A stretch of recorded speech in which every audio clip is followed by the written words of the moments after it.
From the Israel Sports Radio Studios in Jerusalem, Israel, our nation's capital, it's Louis Live. There's your host, me, and Raphael Gallo. What up, Ari Louis? Good to have you back. Good to be back. It's been a while. Yes, it has, but it's good to have you back. There's a lot of great sports to talk about. Olympics in full effect. China really surprising everyone with their medal count, first place as of yet in total medals and in gold. And baseball, the trade deadline, we had some trades last couple of weeks. Hideki Matsui is released from the Rays. Ichiro Suzuki goes to the Yankees. And Cole Hamels is locked up a big-term contract. There'll be more deals coming on. And NFL preseason not too far away. Next Sunday, I believe. Next Sunday. But Right. we're actually going to kick it off with not one of those three sports. No, we're going to kick it off with Ari Lewis's favorite sport, soccer, also known as football. And we've had a lot of people on. I guess we probably had a break in soccer, didn't we, Ari, the last month? Probably. Yeah. No, I didn't book any soccer guys. Yeah, I thought so. And we're actually very excited to call someone in Ghana. We've called people in Slovenia and in England and America, of course, Israel. Talked to a gentleman in France. But Ghana, Africa. So, and he's the Goal.com editor. He is a new editor of the Senate of Ghana, Goal.com. He's the editor there. And we're really going to talk about what's going on in African soccer. It's a big thing right now. The African teams have been doing really well. We're going to talk about the AFRICON Championship that was a couple of months ago in January. We're going to talk about a lot of stuff. And then after that, we're going to have a clip, right, Ari, from Christine Brennan. Yes, we did that. You did an interview with her about a month ago. Right, it was very appropriate because there's a little talk about the Munich and everything, and not the moment of silence. That's a very big theme for us here.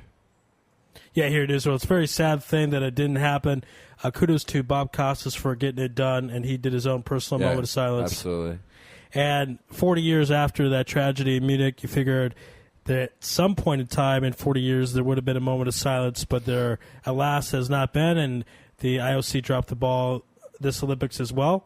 We at Israel Sports Radio, we actually talked about trying to get a thing for a moment of silence 2 years ago, but it didn't work. So hopefully next Olympics. I don't know what else to say. Yeah, hopefully next Olympics, and hopefully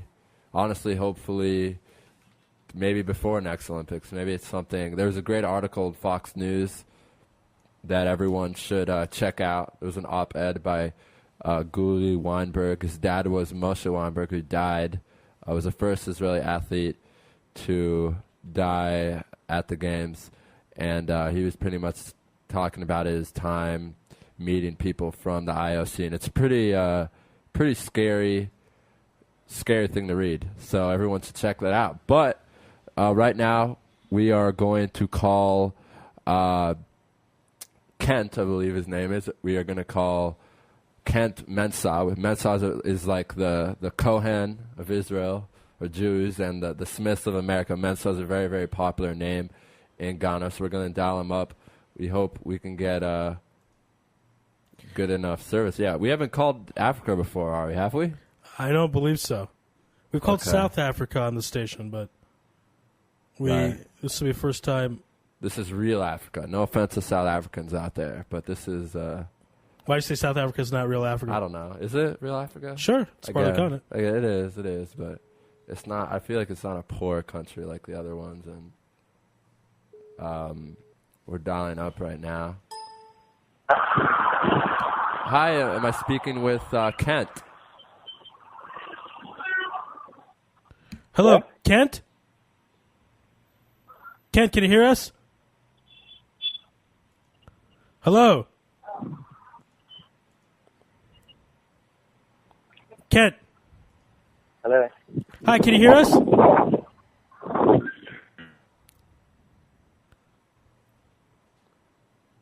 right, so we're going to... Let's try him again. Let's try him again. Yeah, we're calling Africa, so this is the way it is, but we'll get through to him.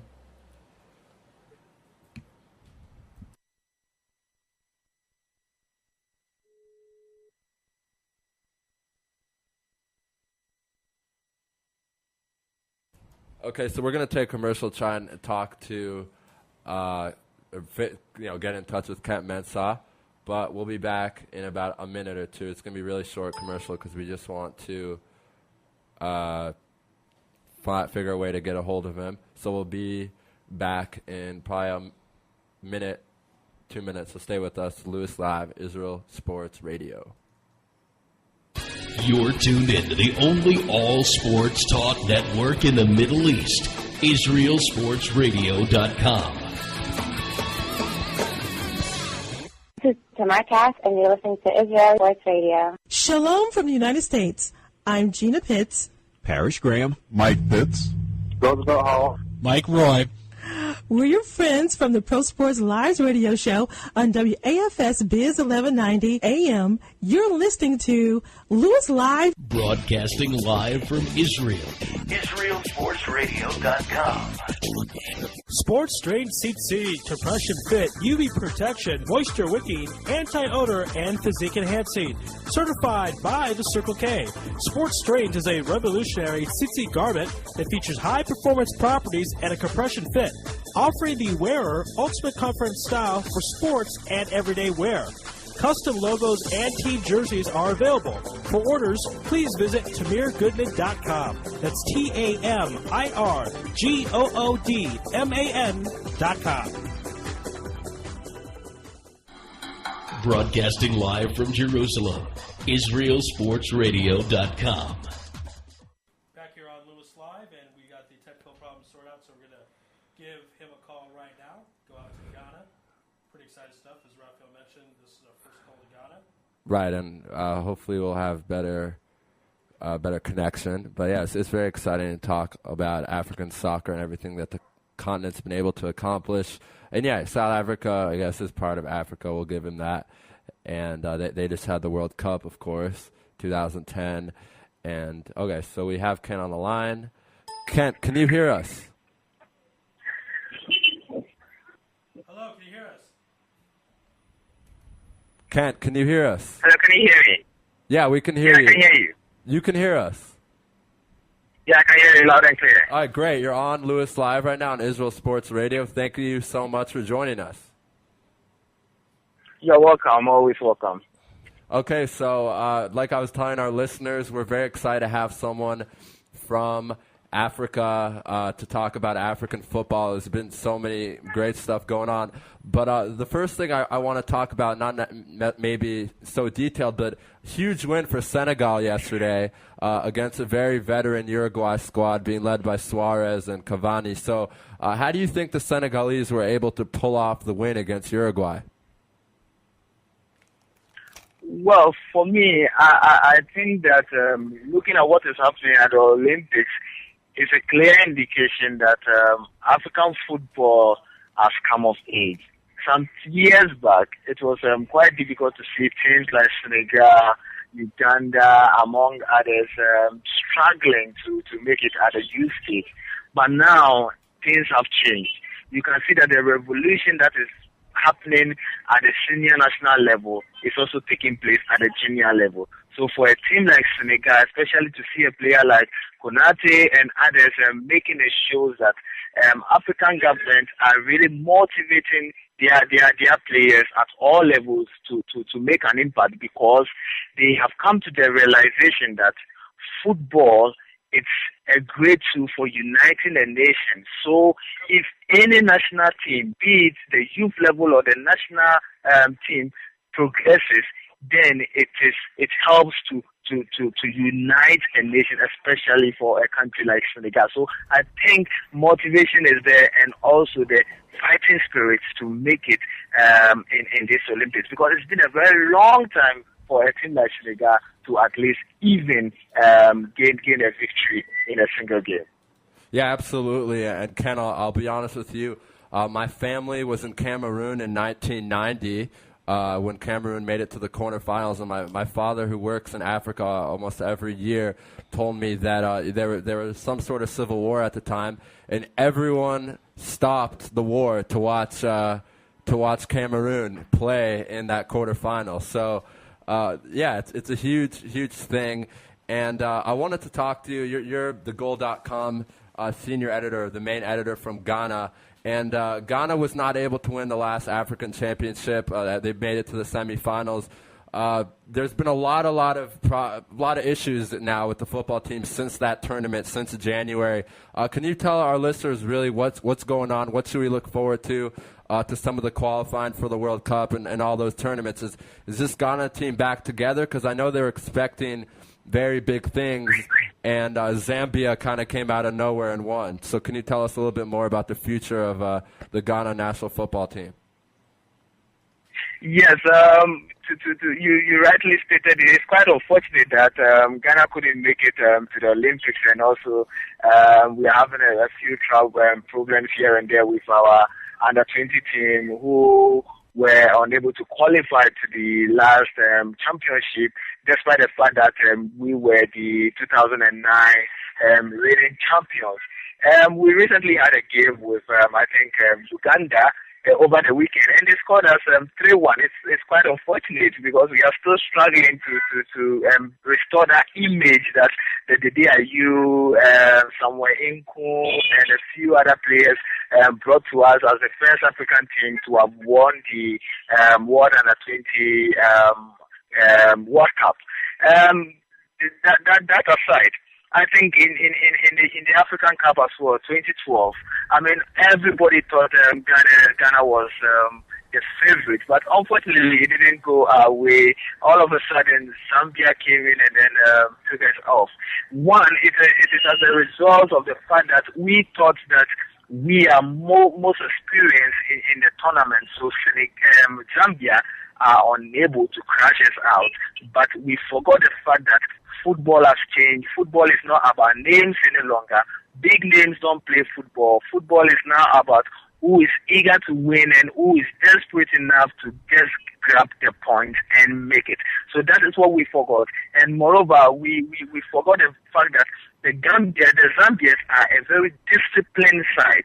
They were very disciplined throughout the tournament. And you could see Christopher Katongo, Kalaba, and also Muso, most of them, even the keeper himself, was so much on the alert, making sure that every single ball, every ball that goes in their area, they possess the ball and make sure that they are in for it. So Ghana, we were just sleeping and then we thought the game was for us because the pundits have ruled us on paper that we were going to win the game. But we forgot the fact that football is no longer played on paper, but it is played on the field. Now, the future of the Black Stars. I see a very bright future for the Black Stars, especially under our new coach, Kwesi Appiah. He is a local coach, so he has been with the team since 2008. They respect him a lot. Whatever he says, he has been with them from the beginning to the end. So they see him as a friend, they see him as a brother, they see him as a team player. And Ghanaians have rallied behind him, saying that yes, for the first time we've had a local coach who is directly in charge of the Black Stars.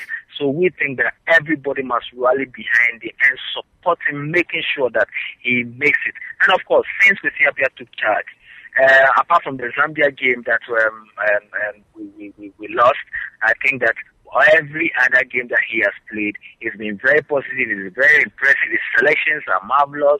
And then the kind of players he's selecting into the national team, blending both local and international players to make sure that everybody gets a chance. My only hope and also the aspiration now is that he needs to give a lot of the local strikers a chance. See a player like Emmanuel Clottey. I don't know whether you are following the CAF Champions League. Emmanuel Clottey currently has 11 goals out of, I think, 9 games. Right. And he's been able to amass 2 hat-tricks. What a splendid player. You can compare him to any other top-class player, and he is getting there. Because Brekum Chelsea were down by 2 goals, and in every game, in the TB Mazembe game, in the Zamalek game, they were down. But he had the fighting spirit, and then he came up and scored and made sure that they kept their journey in the CAF Champions League. And remember, it is their debut. It is their maiden CAF Champions League major tournament, and they have gotten to the money zone.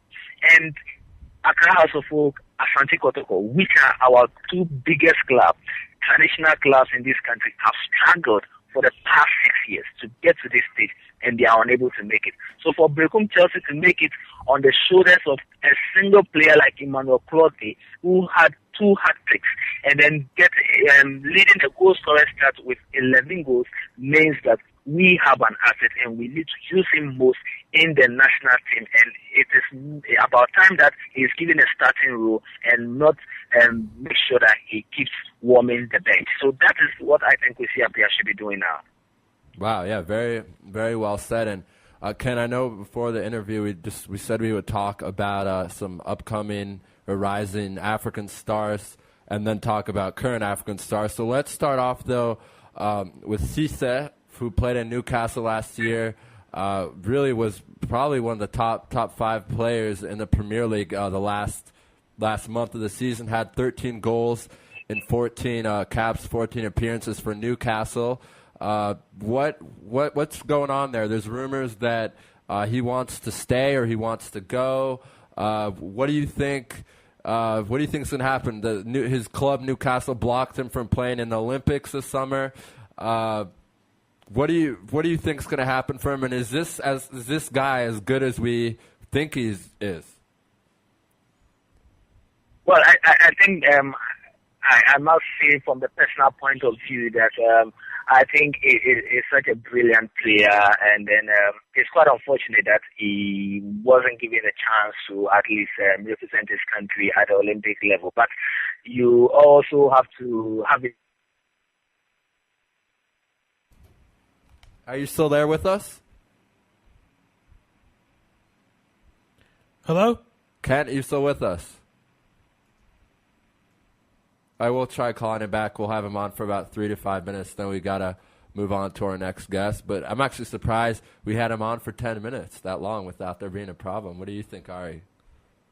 I don't know how to respond to that. Have you ever called anyone in Ghana? I have. My father has. It's not easy connection there. We don't even know where he is. He could be in a little village. Let's see if we can get a hold of him. I'm sorry to get... So I think the line dropped. Yeah, the land. Go ahead, though, Kent. Go ahead. Yeah. So I'm like I said, I think it is nothing new for an African player to be barred or blocked from going to a tournament, because every 2 years we experience this when there's an African Cup of Nations and then teams do not want to release their players. But I understand Newcastle, because the new season is about opening or beginning. So they probably do not want to risk such a player to go to the Olympics and probably get injured or probably get exhausted or probably they even be informed. So it's a dicey issue, and also it's a two-way affair. It's for the coach to decide. I mean, do I release such a player to go, or allow him to be in pre-season and then we keep training? So from the personal point of view, I think it's a regrettable decision that they took, because it also serves as a platform for a player of his caliber to also prove its worth.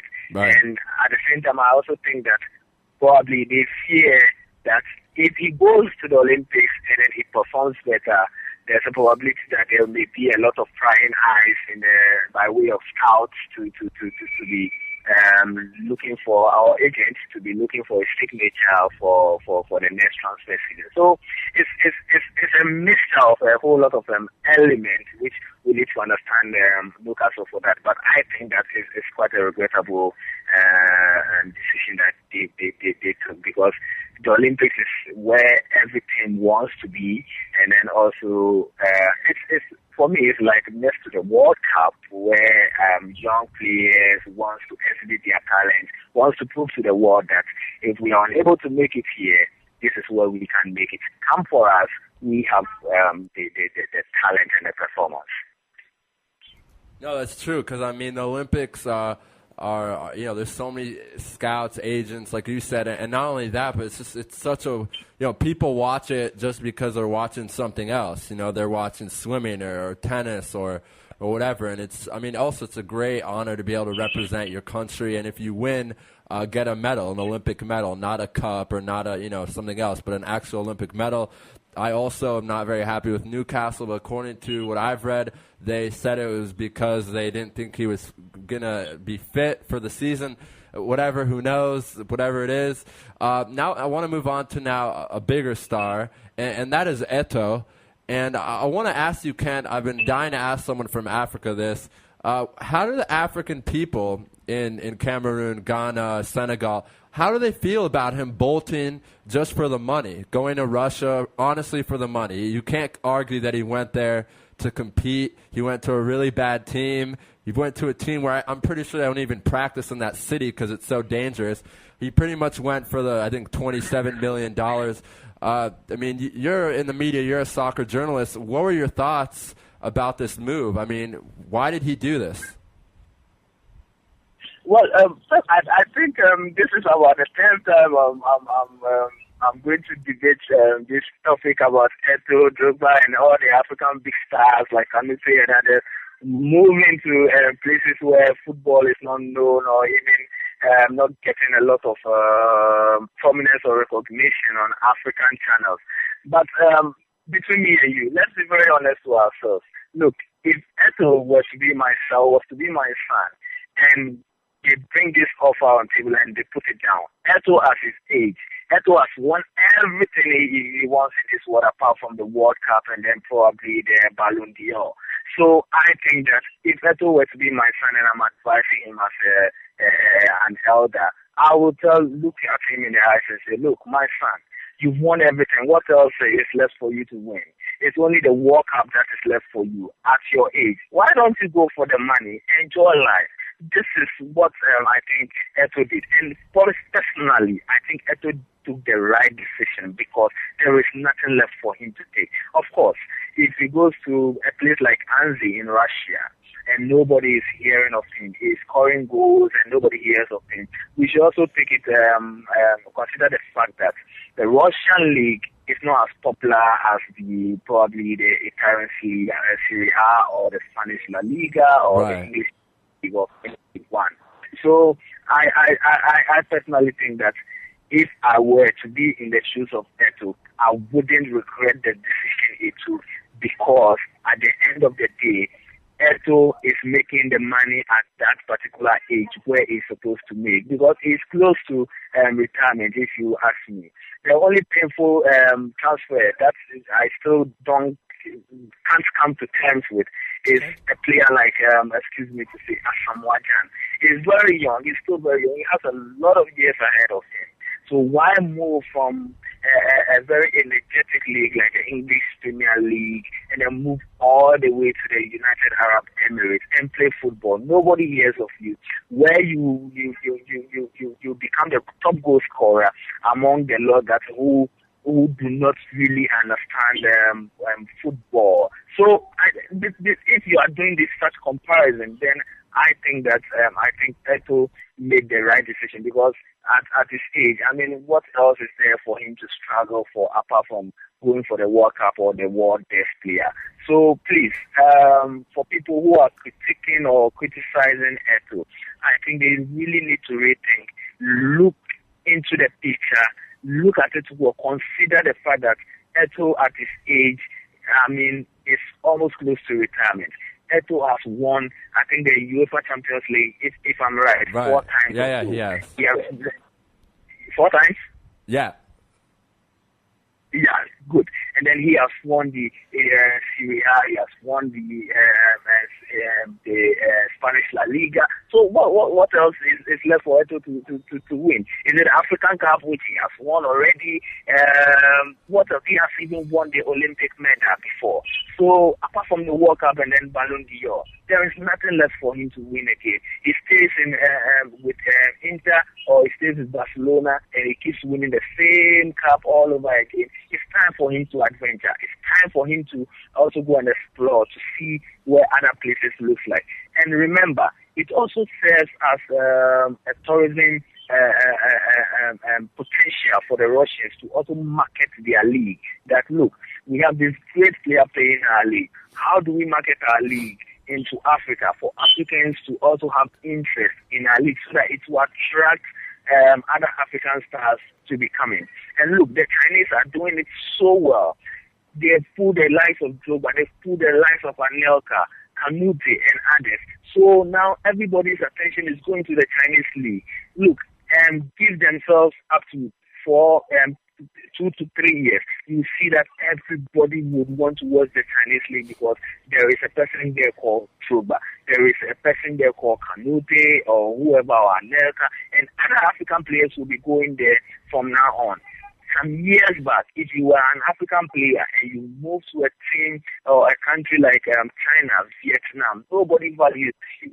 They take you for granted. They tell you, oh, come on, what kind of country are you going to? Nobody knows them. But now look, players are fighting, young players are fighting to go to China because the money is there. But of course, we need to use our heads. If you are a player, and I always say it in my writings, and anytime a player calls me and we are doing an interview, I said, you need to use your head. It's up to you to think between money and fame, and also consider your age. If you are a young player at the age of, let's say, 20 to 25 years, and you are going to a place like China, then forget it. You've ended your career. You are no longer going to make it. But if you're a player and you are around 29, 30, 33, then why don't you go and enjoy money? Because at the end of the day, we all retire to enjoy our tour. Right. No, you're right. You know, I wasn't necessarily saying, Kent, that I didn't agree with him going. I was kind of playing devil's advocate. No, and you're right, because, I mean, he has accomplished everything, and all the other guys are doing. I mean, you can look at Nesta going to America and David Beckham and all these guys, and those are all accomplished guys. Eto'o, very accomplished for Cameroon, very accomplished when he was in Spain and Italy. So, no, you're absolutely right. Last question before we have to let you go, and this is a special one for us because I might need some help with the pronunciation, but Pape Moussa Kanté, 19 years old, Senegalese from Senegal, who plays in Israel, plays for Maccabi Tel Aviv, one of the big squads here in Israel, is leading the goals, or tied for leading the goals in this Olympic run. So he's getting a ton of exposure right now. This is a guy that plays in the Israeli league, which I'll be honest with you, Kent, is not really – it's a good league, but it's not an amazing league. I think it's ranked the 14th best league in Europe. So it's not horrible, but it's not great. But why is he playing so well? I mean, this guy's 19 years old and 3 goals already in 2 appearances, and really seems to be kind of the young star for the Senegalese game. For the Senegalese team, and that's also without Cisse, who we mentioned earlier in the broadcast. Cisse was not allowed to participate. So how is Kanté doing so well? Well, for me, I think that I watched the guy twice in the Olympics, and then I was like, wow, this is an African star. It's a real revelation in the Olympics. And I think that Senegal will really need to nurture him to replace the big stars like the Bas and then the Cisse and Co. So I think that if you critically look at Konate, you will realize that people are not really following him because, to be very honest with you, not until he came to the Olympics, I never knew he was playing in Israel with Maccabi Tel Aviv, because I have been somebody who have followed the Israeli league for some time now, because those days the likes of Larry Kingston used to play there, Liberian international Billy Johnson used to play there, and then, am I right? I think Billy Johnson used to play with Maccabi, right? And then I think a few other African players have played with Ashdod and other things. Right. So if we've had a player coming all the way from the Israeli league, which people are not following, then there seems to be something going on better in the league that we probably do not know, that you people need to tell us that, look, there is something better in the Israeli league, which is making it stronger and stronger, that we need to pay attention to. That aside, I think that personally he is a talented player, because if you look at his contribution in the past 2 matches, he has really helped to project himself and also make put Senegal in a very strong position to progress to the quarterfinals, if I'm right. Yeah. I think that if Senegal do very well, I think that Konate will probably be a top scorer for top scorer prize for this Olympics if Senegal progresses beyond the quarters. So I personally think that he has that self-discipline. One, he's also not a selfish player, which is number two. And I think that he also has that passion to play at heart because he really has that goal-scoring instinct and also wants to position himself very well at any time. So he's always on the alert and also want to capitalize on every slightest chance that comes his way.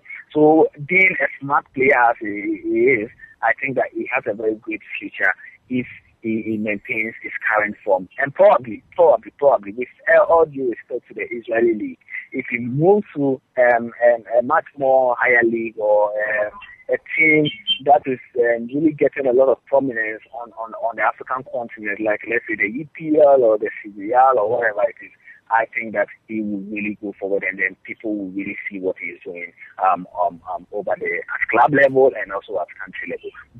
But as always, I need to always add this, that African teams should not rush young players. A young player, 19 years of his age, should not immediately be graduated to the national team. He must be allowed to go through the mill. He must play for the under-20 level. He must move to the under-23.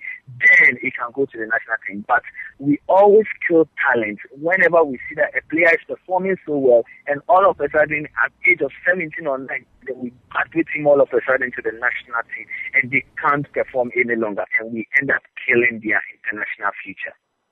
Yeah, no, that was, again, very well said. And I'll be honest with you, I hope he doesn't leave Israel because I think he's going to be a very, very exciting player to watch. And, of course, Maccabi Tel Aviv now has a new manager. The youth manager of Barcelona, Oscar, is the new manager for Maccabi, so that maybe could work well for him.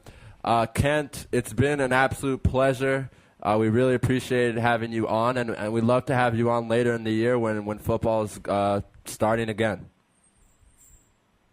Sure, definitely. Always a pleasure and nice talking to you, and regards to everybody in Israel, especially my Ghanaian compatriots.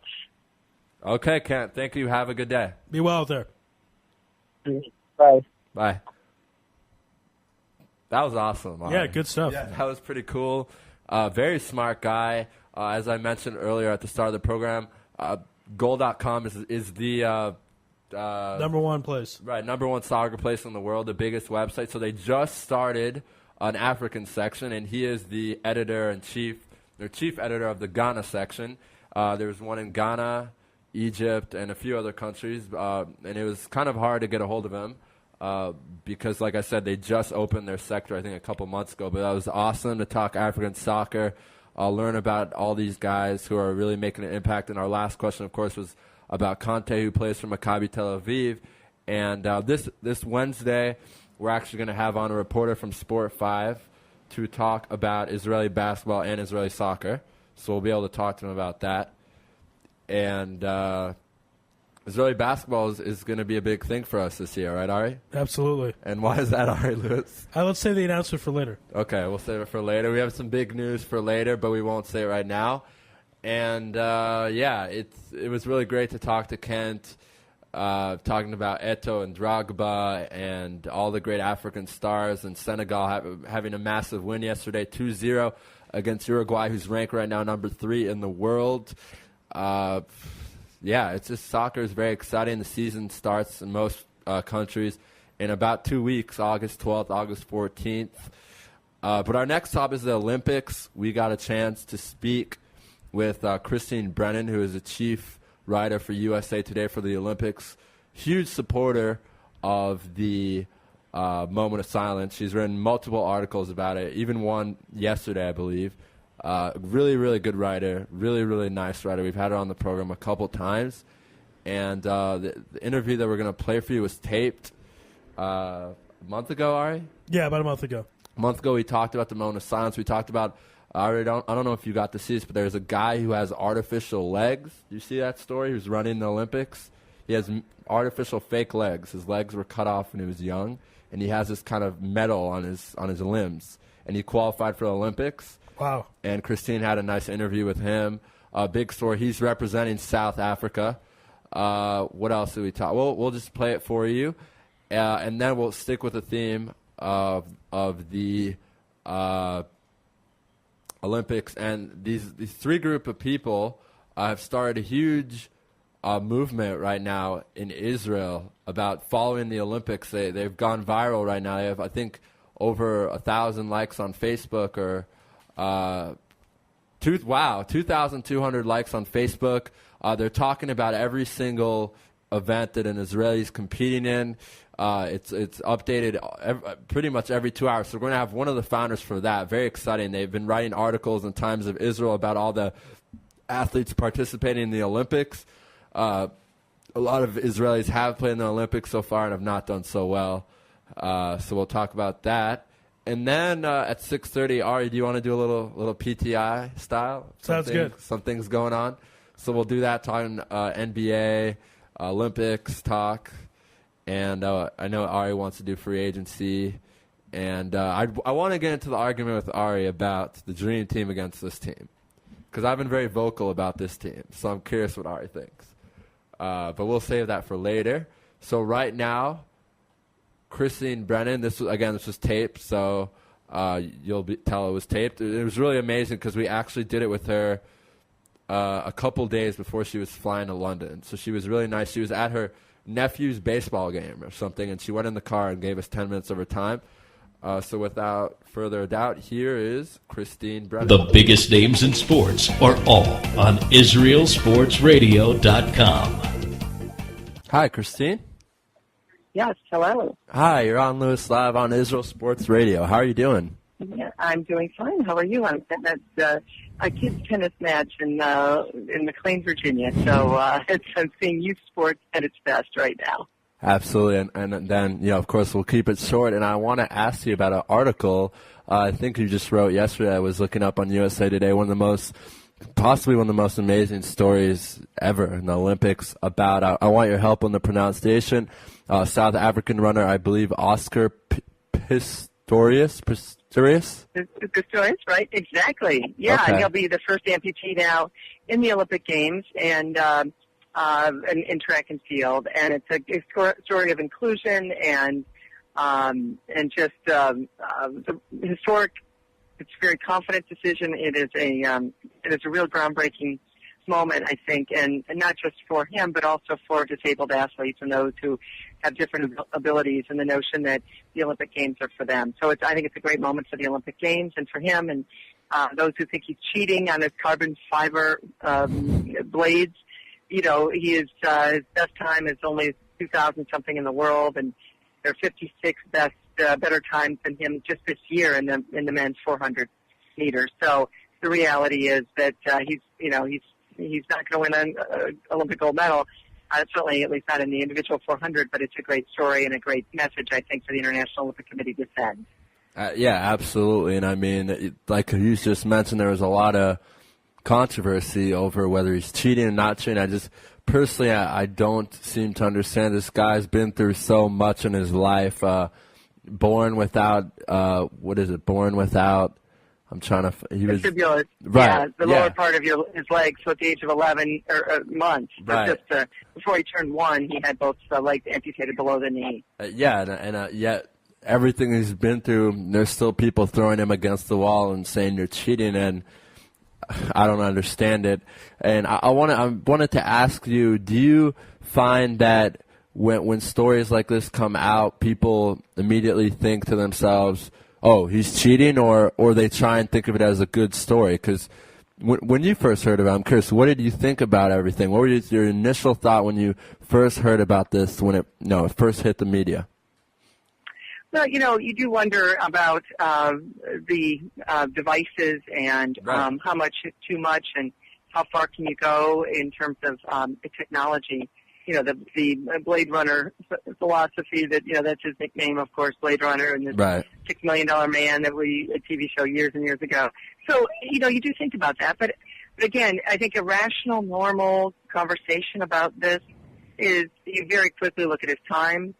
You look at the fact that people, this is going to open the floodgates for everybody else, people with rockets on their shoes. I mean, come on, that's ridiculous. Right. And the analogy that works for me really is the issue of Casey Martin in golf. Right. Because, with the, he had a golf cart and he had that bad leg, and the PGA Tour fought that for years. Well, how silly, because the reality is that that's once in a lifetime. That's once in a generation, Casey Martin. And I think also Oscar is once in a generation. And he's just to be that good and to have the disability, that's just so rare. And that's why I think it's something that's worthwhile and wonderful that the South African Olympic Committee has done what it's done, because it sends a message to everybody of inclusion and hope and caring and passion and being compassionate. I think that's wonderful. Right. Another story that's been very interesting here in Israel, and I'm sure across the world, is the Saudis have still not made an announcement of whether they'll be sending their female Olympians. I know you're very involved in women's sports rights and being an activist for that. So I kind of wanted to get your thoughts on what's going on, and I wonder if you would know better than me. Have you heard anything about when they're going to make their decision, if they're going to show up? What do you think is going to happen? So I'm sure listeners would love to hear that. Well, it's the Saudi Arabians have said they're going to have the one equestrian woman, and it's about time. This is ridiculous that these 3 Olympic committees now, 2 are automatically for sure going to have women, and now the Saudis said they would, but now there's concern about the horse is injured, and so was this a sham all along? In other words, did the Saudis know what they were doing? It is time to not just have a token woman for the Saudis and for any other country that's thinking that just one woman is enough on your Olympic team. This is 2012, right. And this is about equality. And the notion that the International Olympic Committee has allowed this to occur for so many years is also dreadful. And shame on Saudi Arabia and shame on those other countries that have not really worked to have women's rights. And it's just kind of tokenism and a sham, and that's just not acceptable in 2012. The IOC should make a big statement and kick them out of the Olympics if they don't have a real legitimate woman on their team.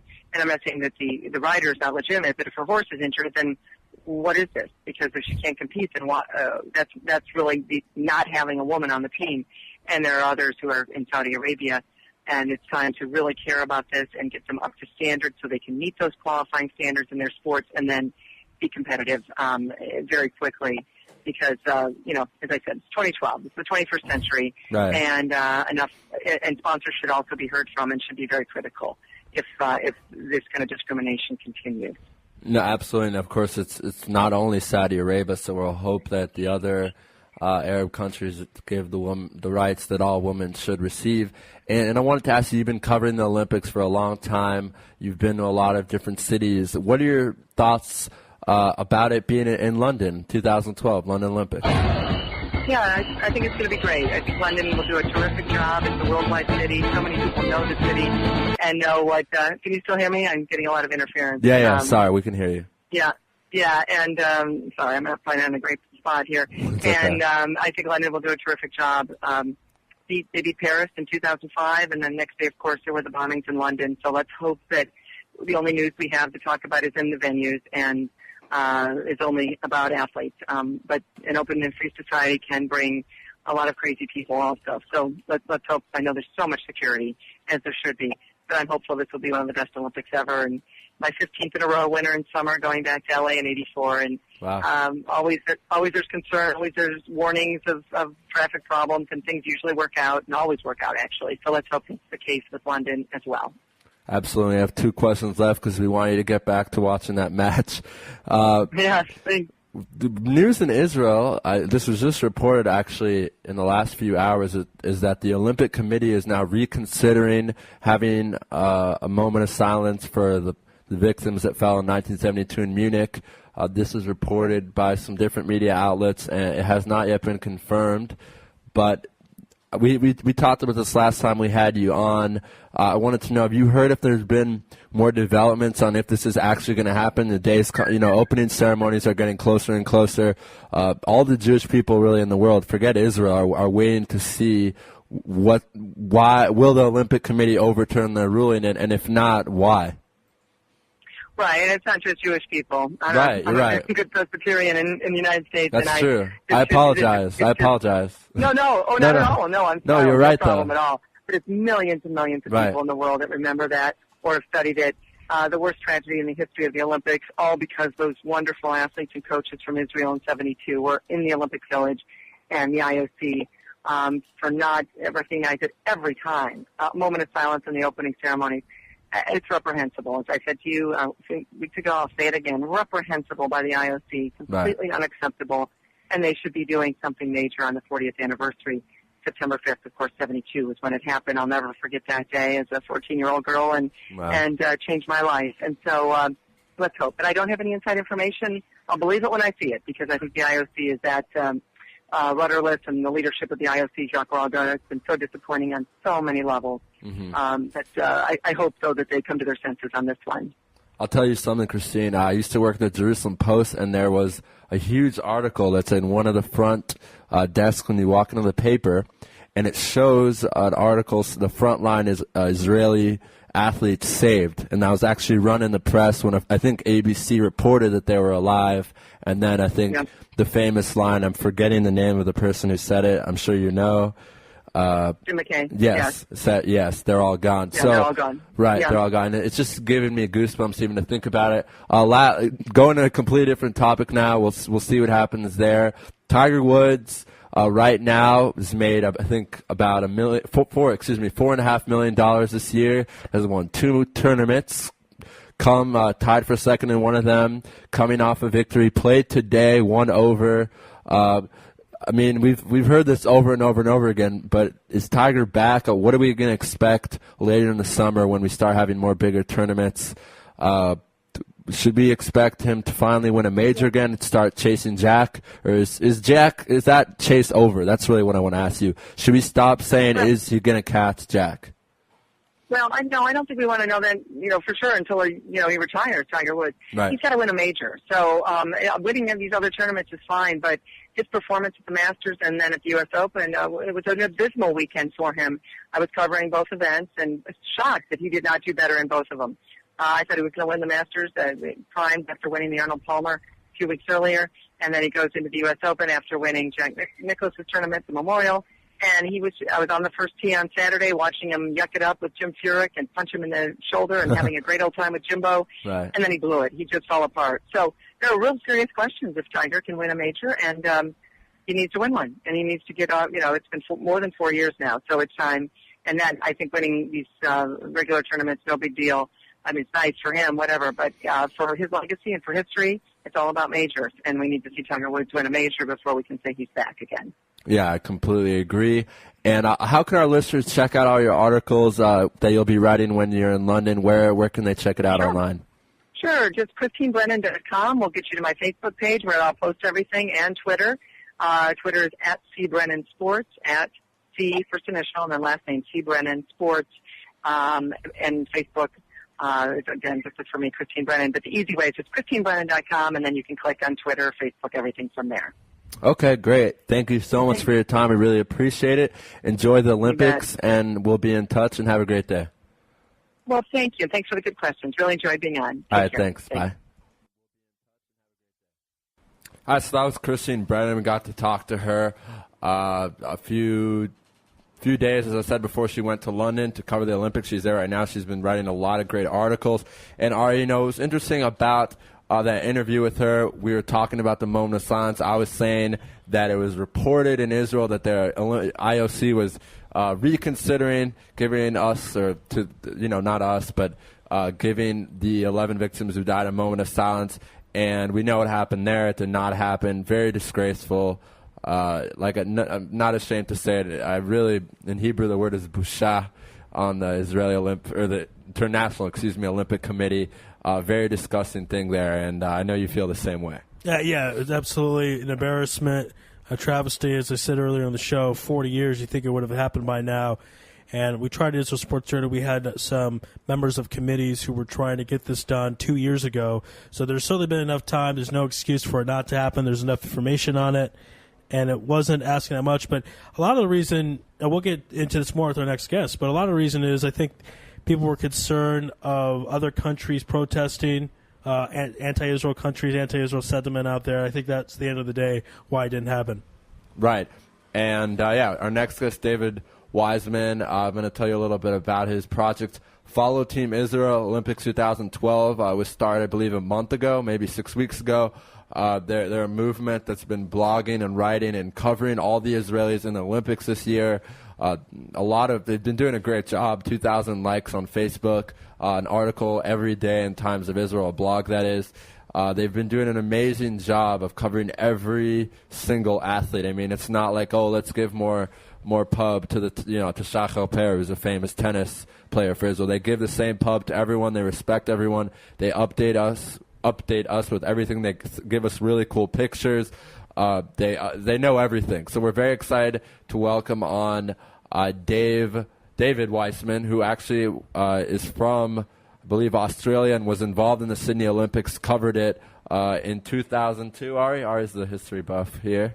Sydney 2000, actually. Sydney 2000, okay. So we're going to dial him up right now. And we have dial him on his cell? Yeah. So we're going to dial him up on his cell, probably go 10, 15 minutes with him, right, Ari? And then we're going to talk about a lot of stuff. I haven't been here for a month, so I'm very excited to talk about Ari, about all the biggest stories of July. We have a nice list of questions that we sent him before the interview. But here we go. So we're going to dial him up, and we're going to welcome on David Weissman, one of the three founders of this amazing organization. I don't even know what we call it, amazing group. So we are dialing him up. And we're really going to talk a lot about the moment of silence, the Israelis who are participating every day, and the future with the Israel national team and Israel Olympic delegation, and who maybe we should expect in Rio in 2016. Are they going to keep this movement going? Is it just for Olympics? I mean, there's a lot of great stories here, and they've done it. Like I said, they've done an amazing job covering this. And we're trying to get a hold of him right now.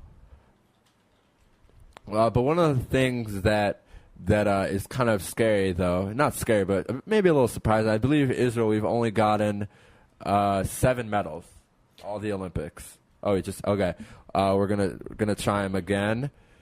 So 7 medals. I don't know. Maybe we can ask David a little bit more why the number's been so low. I would expect it to be a little higher, but we're going to try dialing him again, and we'll get him online. As soon as we get him on the line, we'll let you know. But 7, compared to other countries that are the size of Israel, I did my research. It's not the same. And David, can you hear us? Yes, I can. Hi, David. This is Ari Louis. You're live on Louis Live on Israel Sports Radio. How you doing out there? Very well, thank you. Yourself? Doing great. It's great to have you on. Big pleasure here, and let's get right into it. We want to know, you started this great project here, Follow Team Israel Olympics 2012, and how do you plan to support the athletes? We're doing it via the means of social media, primarily. We have a Facebook page that currently has over 2,200 likes. And the crazy thing about this is that before last Friday, we were hoping to get 1,000 likes. By the time the opening ceremony rolled around, we had close to 1,500 likes. And in like the 3 days since, we've had another 700 likes. So the page itself has gone viral, which is very exciting. We're proving to be a source of news about how Israel's athletes are faring at the Olympics. And in addition to that, we have a Twitter account at ISR Olympics 2012, where we're also, we're tweeting. So and we also have a blog. So we're using the various mediums to sort of update news.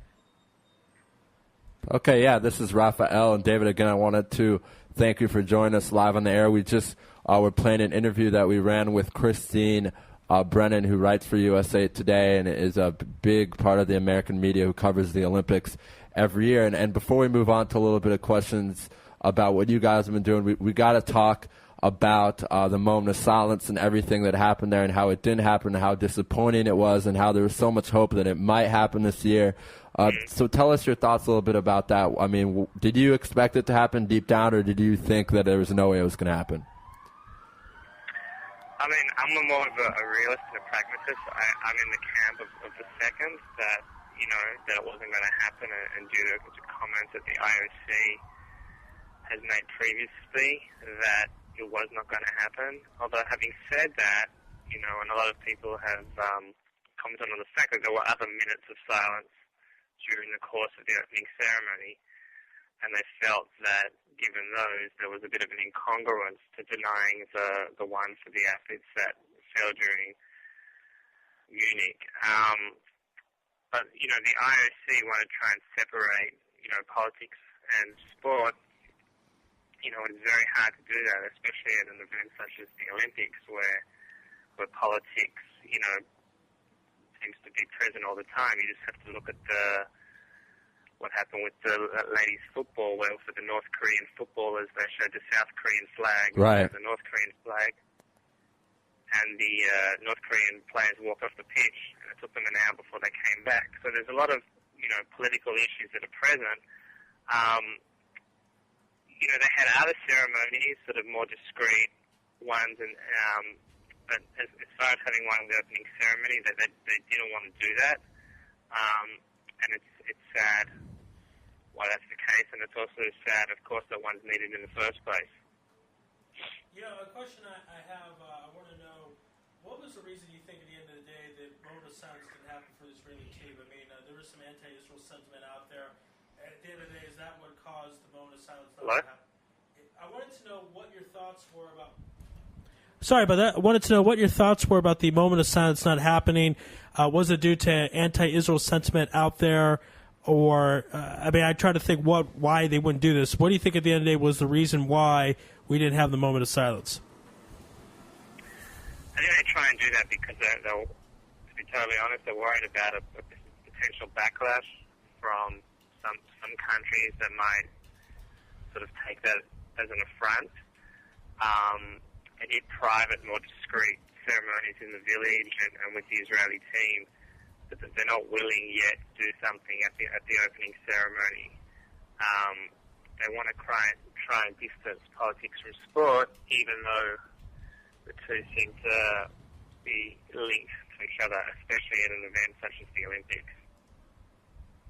Right, and I mean, I don't know if, David, if you read the article that was released by Yuri Weinberg, the son of Moshe Weinberg, that was in Fox News, but that was definitely an article that everyone should read. It was a great op-ed, and I think that is the answer to why the IOC did not want to give us the moment of silence, to give the Jewish people or honor the 11 victims. But, you know, let's get back now to what you guys have been doing. And my question was, when we had an interview with another one of your colleagues or one of the founders, is this something that, I mean, I know you guys all have full-time jobs. Is this something you continue or hope to plan to continue doing it for the next Olympics, or is this just for the Olympics, or what is this exactly? I mean, you know, 4 years away is a long period of time. You know, we just sort of did this on the moment, and it's sort of taken on a life of its own. You know, I think the attraction of the Olympics is that there's so much happening at once, but it's also at the same time hard to keep track of it all. So, you know, we wanted to provide source of information that whereas people outside of Israel could follow what's happening with Team Israel. Yeah, we definitely would like to maintain this as a source of Israeli news. We have the Facebook page, and we'll probably be maintaining that. All right, let's go on to some of the athletes, not even on the Israeli team, because you're covering, obviously, all the Olympics. How do you expect some of the athletes to do? Michael Phelps, I mean... Disappointing so far, yeah. Yeah, and I think people expect a lot more out of him based on his talent. So give us your assessment of Michael Phelps' performance up to date. Well, Michael Phelps is competing at his fourth Olympics, and, you know, we could already see that after Beijing, you know, everything it took to win those 8 gold medals took a lot out of him, you know, and for a long time after Beijing, he didn't go anywhere near the pool. He was spending a lot of time in Las Vegas, and he really lost the drive and the motivation. And swimming is one of the most difficult sports.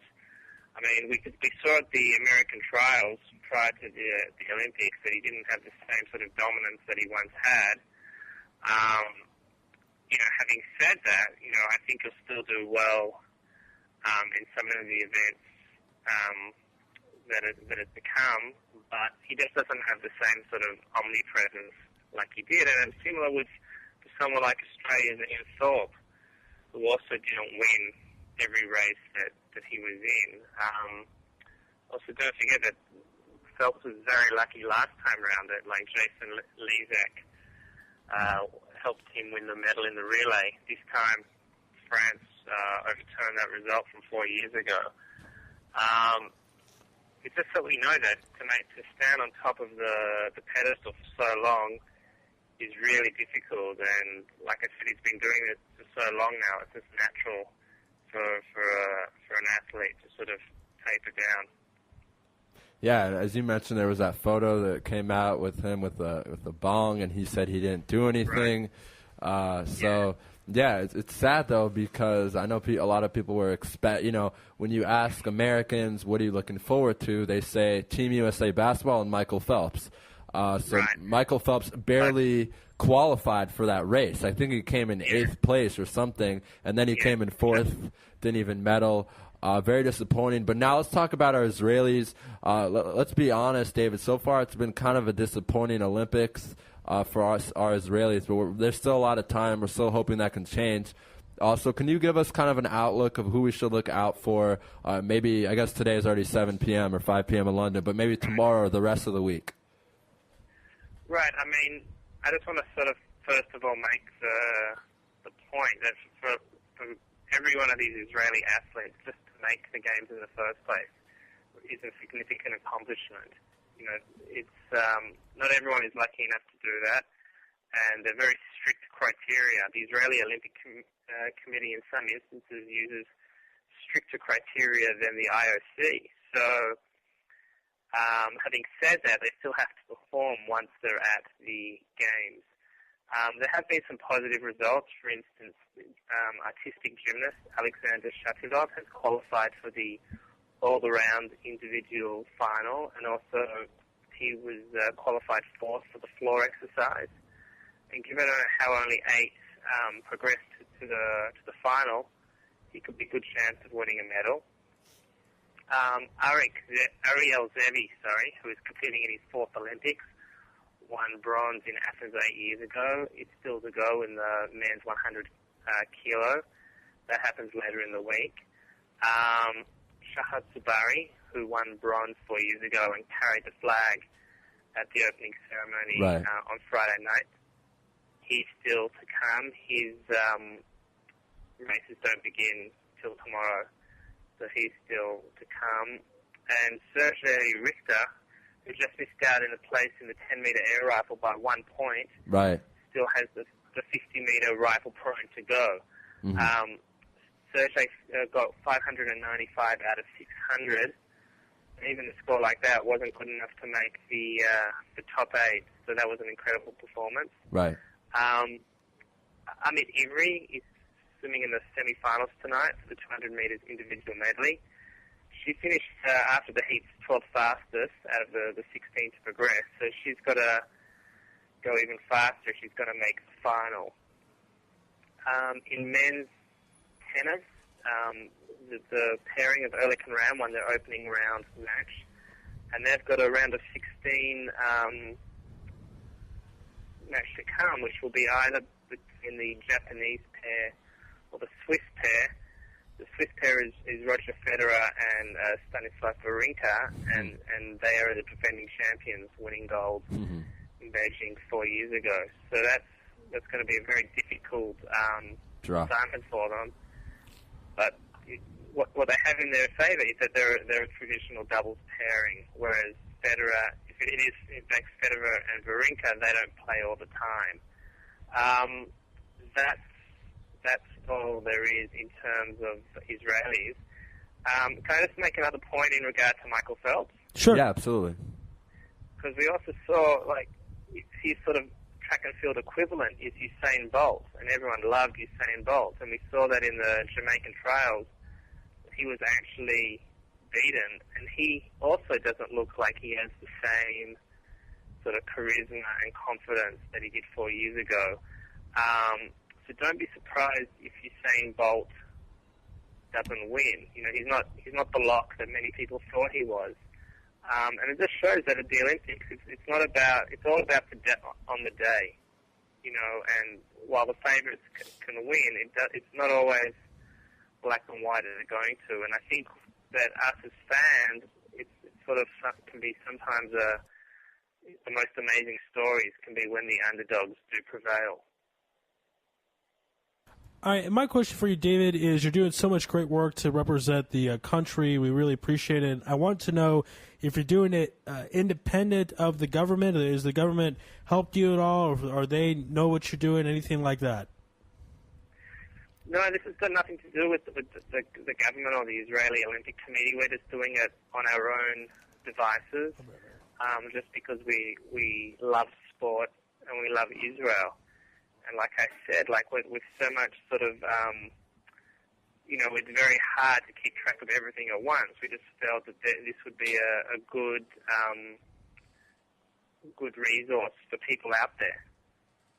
Yeah, no, and I mean, it's great. It's really great to see this because this, you know, with Ari and I were talking about this in the green room before our show today.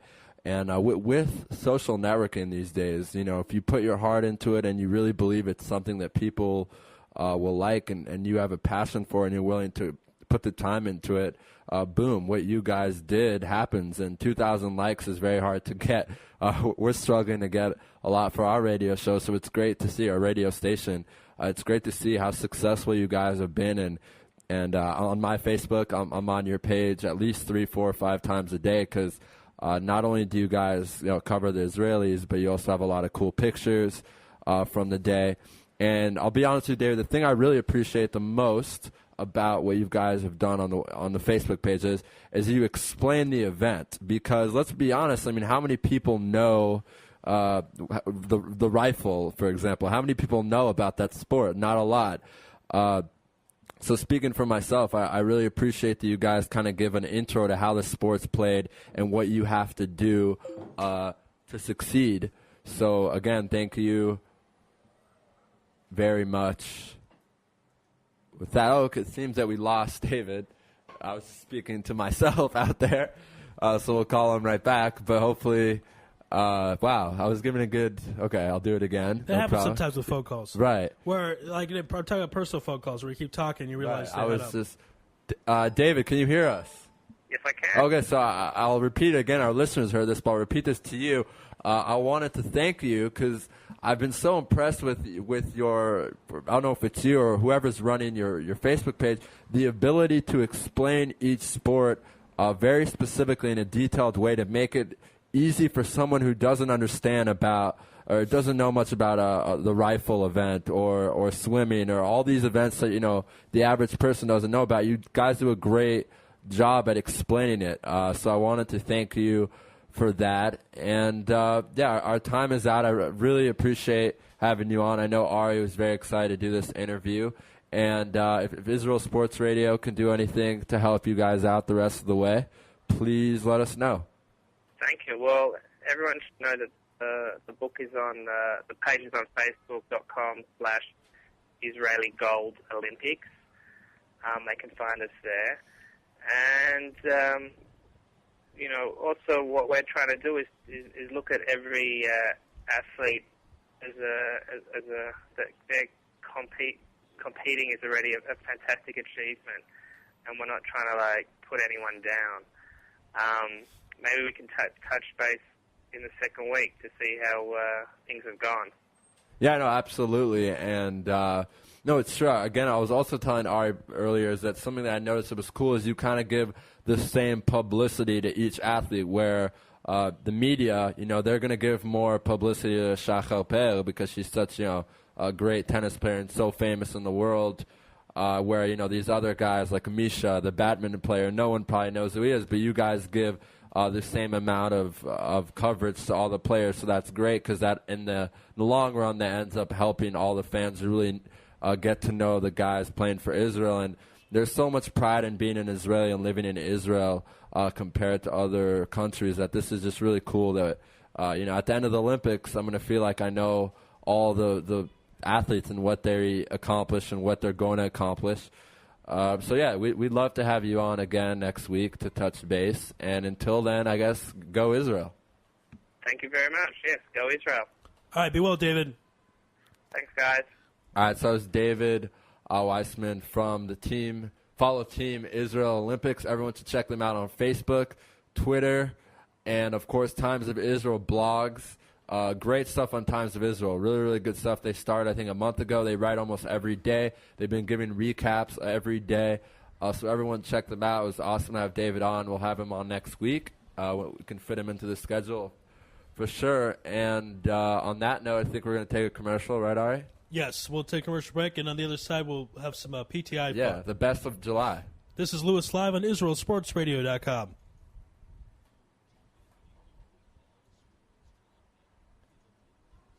IsraelSportsRadio.com. This is Tamar Cass, and you're listening to Israel Sports Radio. Shalom from the United States. I'm Gina Pitts. Parrish Graham. Mike Pitts. Roosevelt Hall. Mike Roy. We're your friends from the Pro Sports Lives radio show on WAFS Biz 1190 AM. You're listening to Louis Live. Broadcasting live from Israel. IsraelSportsRadio.com. Sports Strain Seat Seat, compression fit, UV protection, moisture wicking, anti-odor, and physique enhancing. Certified by the Circle K. Sports Strains is a revolutionary seat garment that features high performance properties and a compression fit, offering the wearer ultimate comfort and style for sports and everyday wear. Custom logos and team jerseys are available. For orders, please visit TamirGoodman.com. That's TamirGoodman.com. Broadcasting live from Jerusalem. IsraelSportsRadio.com. Support Barak Netanya, Israeli professional basketball team, as they give back to the children of Netanya through Netanya Hoops for Kids. Netanya Hoops for Kids serves all of the children of Netanya, especially the ones that need us most. Through basketball clinics held by professional players, at-risk children learn life skills like teamwork, communication, discipline, and community responsibility from real-life heroes. Netanya Hoops for Kids partners with the municipality, schools, and local nonprofits to bring thousands of children to basketball games each season. Join us as a donor, partner, or fan. One city, one team, one family. www.netanyahoopsforkids.org.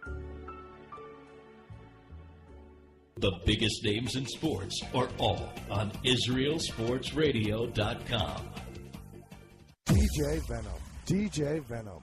DJ Venom. DJing parties throughout Israel. Birthday parties, weddings, club events, bar mitzvahs, bat mitzvahs, and much more. You pick the type of music, and DJ Venom will turn your event into the party of the year.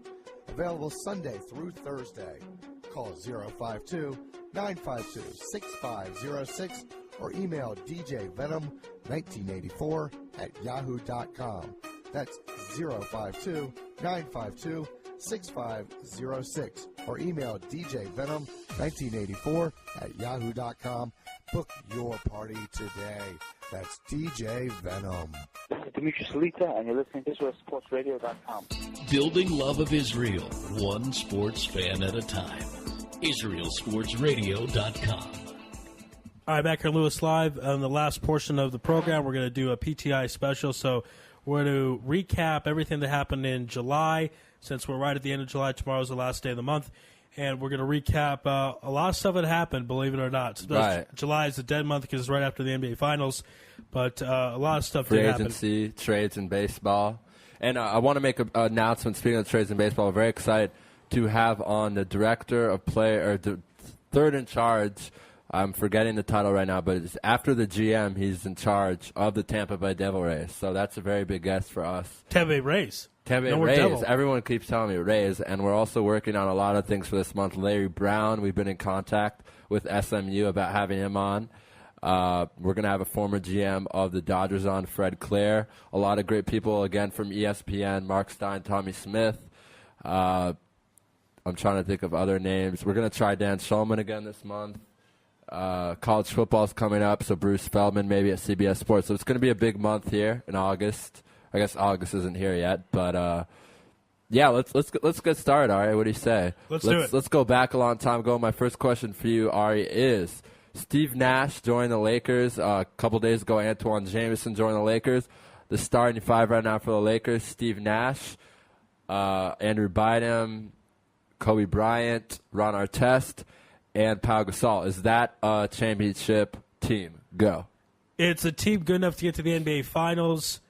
It's a team that could beat the Heat, but I don't think they would. I think they're right now about at OKC's level or very close. I think that the top three of OKC, Harden, Westbrook, and Kevin Durant, are better than the top three the Lakers offer because you don't know what you have with Andrew Bynum. A lot of times he's very injury-prone. Pau Gasol sometimes is a little weak in the knees. But the addition of Steve Nash, Kobe Bryant's never played with the true point guard. No disrespect, to Smush Parker or whatever. Sure, that's a good point. He is not having a true point guard. Derek Fisher is more of an emotional leader, and he's no Steve Nash. Steve Nash is 38 years old, so he is not going to be at the top of his game necessarily, but he was second assist last year. People forget about that to Rajon Rondo. So the Lakers, if right now I would pick either them or OKC to go to the NBA Finals, but I don't think their team is good enough to beat LeBron James and company. That's my opinion at this point in time. Okay, all right, go for it. All right, let's go to some free agent moves. Jeremy Lin leaves the Knicks to go to the Rockets. Do you think that was an issue of jersey sales, or do the Rockets really want him, and will he make the Rockets? I mean, can he make the Rockets a playoff team? All right. I actually wrote an interesting article about this, saying that the Knicks get rid of Jeremy Lin. They're crazy, and for the Knicks, it is the jersey sales. I'm not necessarily sure he's that good of a point guard, but I mean, New York is New York. This is the Madison Square Garden. What he was able to do to the team last year was amazing. And does Houston want him? They cut him about a year ago. So I don't know if they want him. They spent $30 million on him, though. They're going to be paying him $15 million in 3 years. So, yeah, I think the Knicks should have kept him. They have Baron Davis and Jason Kidd, who just got arrested for drinking. Baron Davis is old. Jason Kidd is older. They got rid of Landry Fields, who went to Toronto. So, I'm pretty sure they signed a couple of guards, but I think they should have kept Lin. I don't know, maybe get rid of Amari or Chandler in 2013-14. But we'll see what happens. I think the Knicks are going to be a good team next year, top 6 in the Eastern Conference, and Houston, I don't think will be. I don't think they'll be in the playoffs. So that is what I think. Yeah, they did it for jersey sales. Right, and I wanted to ask you, we've been doing shows now for 7.5 months. Notice I've said half just because I'm very specific, but you know that by now. Dwight Howard, it's starting to get really old. And this is, I think, the new Brett Favre, because there's a talk every week, every other week. My question for you, Ari, are you getting tired of this? I am. I thought he would be gone. He was supposed to be gone a month ago. That deal to the Brooklyn Nets was all set up. There was a 3-team trade involved the Cleveland Cavaliers. It looked like they just had to dot the I's across the T's. That didn't happen. He's a whiny baby. He's a diva. He's held the Magic by hostage by saying he would only go to a few teams. Originally, he said he would only go to the Nets. So he's tried to pick the coach and the GM and trying to tell them where they should ship them off. And he's a nice guy, nice bright smile, the Superman thing, but he is being a baby, a big-time baby, and I think that's what's halting this trade. If he really wants to leave the Magic, he needs to open up his options of different teams and where he could go to and deal with it, make a compromise. A lot of trades, players don't get to go exactly where they want to go. Not everyone gets the final choice. So he needs to get out. He needs to stop complaining. The less he'll complain, probably more likely he'll get traded and get out of Orlando. I don't get why you would want to leave Orlando so bad. He's the franchise guy, the marquee name. Everyone knows who he is. He's probably the top defensive player in the league. So I don't get why he wants to leave so badly, but if he really does, Dwight, keep your mouth shut. That's my thought. Right. And, speaking of New Jersey, Ari, a lot of made moves this summer, getting Joe Johnson, keeping Williams, Gerald Wallace. This team is they're starting 5. 4 of them are all-stars. The 5th guy, Chris Humphreys, we all know what he's about. We all know who he was married to. Right. Shixagonis extraordinaire. Averaged 14 points and 10 rebounds a game last year. A very underrated player in the NBA. Very, very solid starting 5. But Ari, could we call this team a contender in the Eastern Conference? No, they're not a contender. I think they're maybe a 7th seed. They're not within the Bulls range. They're not within the Heat range. They're not even with the Pacers range. No, they made some nice flashy moves because they're going to Brooklyn and playing the arena. But no, they're not a contender. Joe Johnson's a nice player. He can create his own shot, but he's overpaid. He's overrated. And I know that from my experience at Phoenix. At Phoenix, he was the 4th or 5th best player. When I went to the Hawks, then he was the best player. And now with the Nets, he's probably their best player, Deron Williams. But people made a big deal. They got excited when they re-signed Deron Williams. It's like getting excited because you don't get fired. You get excited because you keep something you already have. So they didn't make an improvement there. They just kept a player they already had. And with Deron Williams, it wasn't good enough to get to the playoffs. And with Joe Johnson, it's still not. It may be a 7th seed, the maximum. They won't get higher than a 7th seed unless they add Dwight Howard. They add Dwight Howard, and then they're talking about being a contender. But at this point, Dwight's in Orlando, and he's not in Brooklyn. So Brooklyn will have to settle for being a 7th seed if they're very, very, very lucky. All right, let's move on over to you. Where could we go exactly? I guess let's talk about Derrick Rose, injury prone, or not injury prone, but he got injured, and that's why many people feel the Heat had an easy ride to the NBA Finals. When do you think Derrick Rose is coming back? He's got so much heart. Can he make it back mid-season, or are we going to have to wait till potentially the playoffs, or will he miss all the playoffs as well for 2013? Well, if the Bulls are smart, they'll keep him out, I think, the whole year. I've talked to a lot of Chicago people who think I'm crazy for saying that, but what's the rush? He's 23 years old. They're not going to have a good team next year. If they make the playoffs, it's going to be an 8th seed or a 7th seed. So they rush him back to the playoffs so they get swept in the first round. What's the point? This guy's the MVP. He's going to be 24, I think, 24 if he skips a year. So, still, if you have won an MVP by age 24 and you've torn your ACL and you've sat out a year, things are going good. I don't think there's a point of rushing him. Like I said, this team traded almost everyone. A lot of guys are gone. Ronnie Brewer's gone. Kyle Kroger's gone. This team, I don't know. This team, Lou Aldanga's there. Joakim Noah's there. But they don't have a leader there. They might still be a top 4 seed. They might. It's possible. But still, what's the rush? Don't rush him. Let him get his knee back. That way you're ready to make a run, not next season, but the season after that. He's still young. Imagine if he re-tears it or something, then his career is over at age 24, and he'll be hanging out with Greg Oden drinking alcohol all night. We don't want that. So, yes, don't play him. I know Chicago people think I'm crazy, but I'm not from Chicago, so I can say that. Yeah, you don't have the bias. Good point there. I like that. Right. Okay, so there's the bell.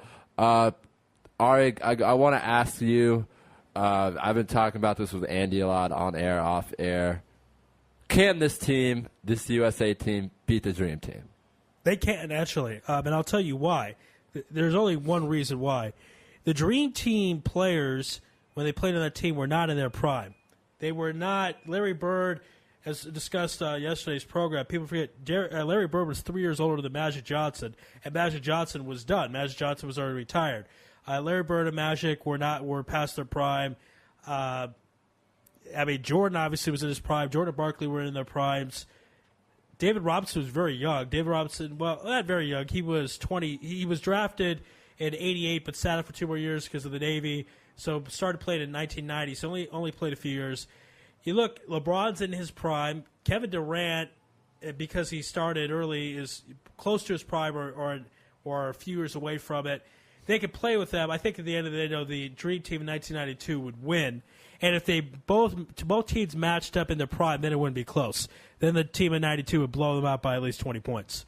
There's some weak parts to this team. Kevin Love is a weak part. Tyson Chandler. Yeah, Kevin Love, Tyson Chandler. I'm not even that sold on Deron Williams as far as being a top 12 player of the NBA. Now, the other Dream Team had some weak parts, too. Christian Laettner, Chris Mullen. Getting my Warriors mixed up there. So they also had some weak parts, too. But you have probably 9 to 10 Hall of Famers on the first squad. On this squad, maybe 5. So those are my thoughts. Right. And I won't tell you what I think about that. I'll just tell you that we disagree. It's your turn, Ari, to ask. Well, here's my question. This is basically, it's kind of weird because I know your thoughts on it, but who's the second best team in the Olympics next to the American team? Because the American team is clearly the first best team.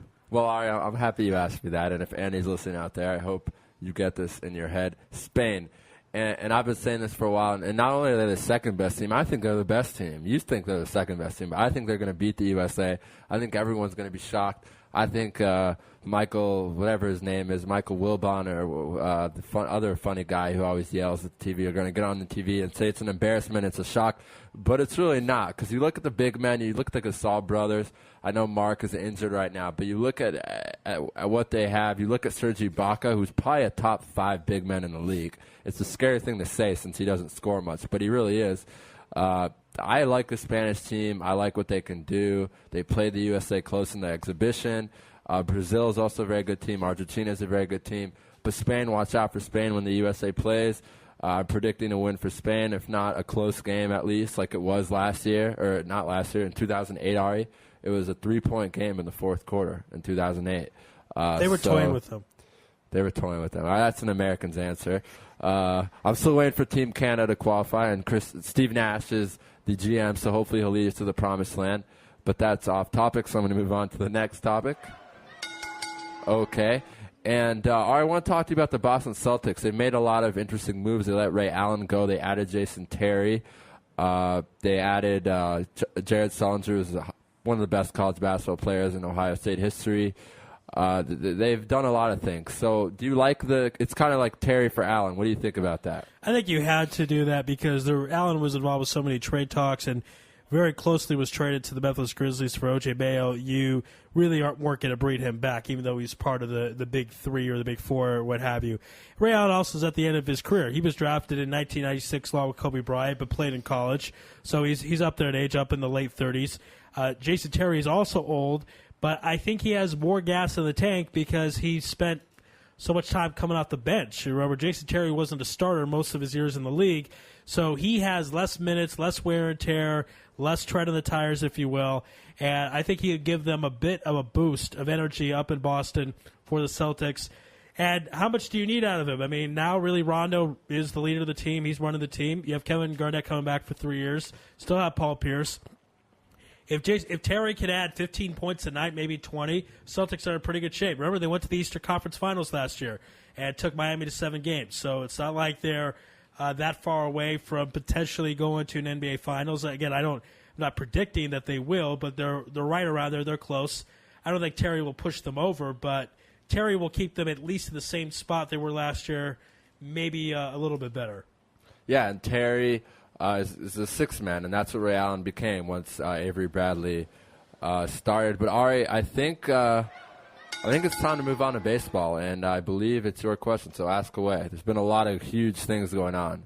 Well, I mean, Ichiro Suzuki to the Yankees. Basically, you're talking about the greatest player in Mariners history, in my opinion.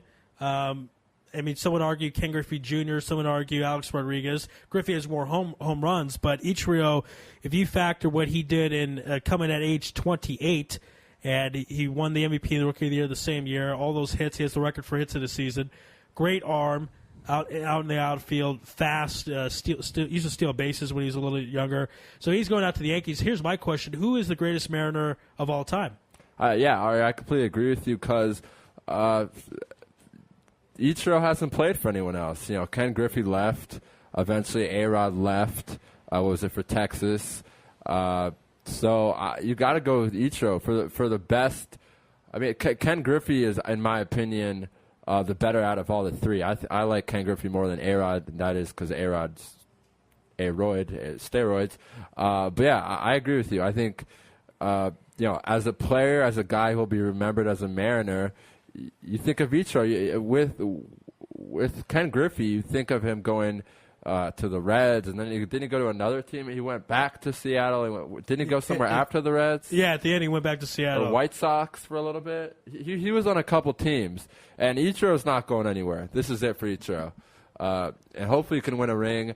So I agree with you on that. And if not, though, if anyone out there thinks I'm crazy, then let's just give it to Ken Griffey, because Aroyd is steroids. I mean, whatever. Even if he did or did not, he said also, he did. A-Rod's numbers were better after he left the Mariners anyways. Right. He didn't win Texas, an MVP. His numbers were huge there. He didn't win an MVP with Seattle. He's won 3 since the contract, since he left. Right. So his numbers are better. If you go as a Mariner, A-Rod doesn't come close to Ichiro. Ken Griffey does, though, with all the home runs. Right. Because Ken Griffey's numbers got worse after he left Seattle. Oh, much. I mean, it's scary to think. I mean, if this guy didn't get injured in 2000 when he signed with the Reds, he could be He probably would have had 800 home runs. Yeah. And he still has not been any close conviction of steroids. Nothing has ever touched him. No Mitchell report, no that report. So you got to love him for that. But let's move on. It's my question. Waiting for the bell to come. Oh, there it is. There it is. All right, Ari. Another interesting move made by Philadelphia Phillies, signing Cole Hamels to a $140 million plus contract. The third pitcher on this Phillies team to make $20 million. That's right, folks. Third pitch. This is This is more than Yankee money. Roy Halladay, it is $21 million. Cliff Lee, I think $19.8 million. And now Cole Hamels, who I think is a good pitcher, but $144 million. The market's getting crazier and crazy. Ari, my question for you is: Cole Hamels worth $144 million to keep him? Well, I would say it like this: he probably is the best pitcher this year on the Phillies. Yeah, and he's younger than the other guys. So in that respect, he is. But I don't see him. His numbers are close to a top-tier pitcher. I'll tell you one thing that always sticks in my mind. The first thing I think of when you say Cole Hamels was his meltdown in the 09 World Series, which is weird because in 08 he was the World Series MVP. Right. But in 09 he talked about how he just wanted the World Series to be over. So I'm always a little shaky about giving a guy like that much money. I think you had to do this stuff. I know the Phillies are having a train wreck of a season this year, but you're going to have to keep in mind that Halladay and Cliff Lee are going to leave in the next couple of years. And you're going to have someone to build the team around, at least pitching-wise on the defensive end. So I think you had to do that with Cole Hamels. I don't know what other – I mean, he could have very easily gone to the Yankees for that type of money. So I don't think they wanted that to happen. They didn't want Philadelphia to see someone leave. I remember they lost Jason Worth, so they didn't want to lose another player. So I think it's weird, the idea of Cole Hamels making that much money, but I think you had to do it. Is he worth it? I don't know. There's a difference if he's worth it or if you had to do it, but you had to do it if you're Philadelphia. Okie dokie. Let's see here. Well, Godzilla, the former Godzilla of the Yankees, Hideki Matsui, went out to Tampa and kind of bottomed out. He got released. Right. Weird game, by the way, in the beginning of the 2010 series because Matsui was the MVP of the 09 World Series. He only had 13 at-bats. He was 8 for 13. And he was on the Rays and was in Yankee Stadium during rain night. They gave him a rain. Actually, it's a day game.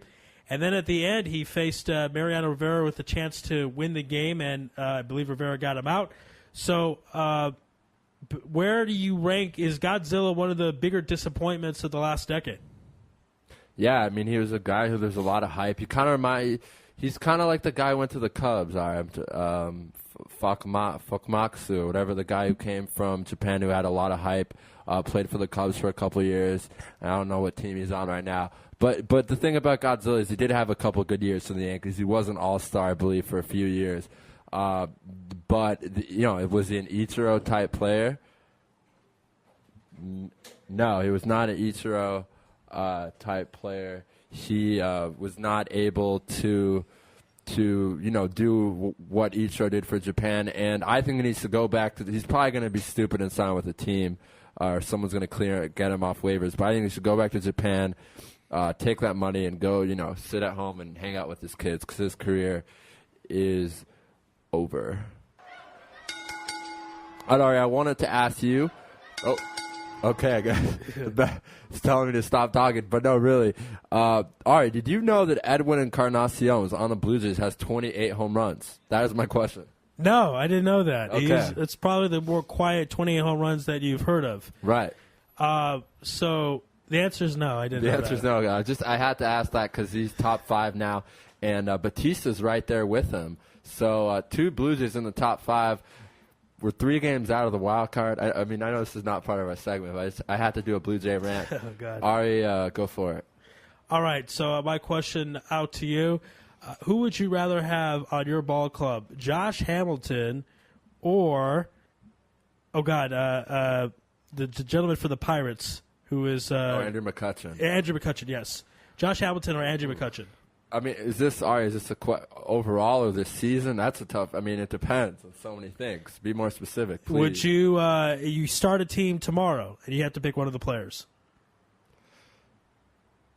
Andrew McCutchen, and you know, people think I'm crazy for saying that, but Josh Hamilton's the type of guy that if you can get in his head and you can convince him something, you're in trouble as a team. I think he hit 150 in July, something ridiculous. I mean, his batting average is down to 280, I think, 290. This guy was hitting 380, 390, 360, 350, and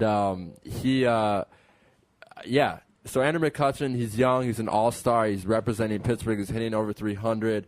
Let's not forget all the drugs and alcohol, Ari Louis. Well, the gambling, the this, the that. I mean, at the end of the day, you never know what's going to happen with him. And also, Ari, I don't know if you remember when that father died of the young boy who fell over the crowd. That affected him for a long time.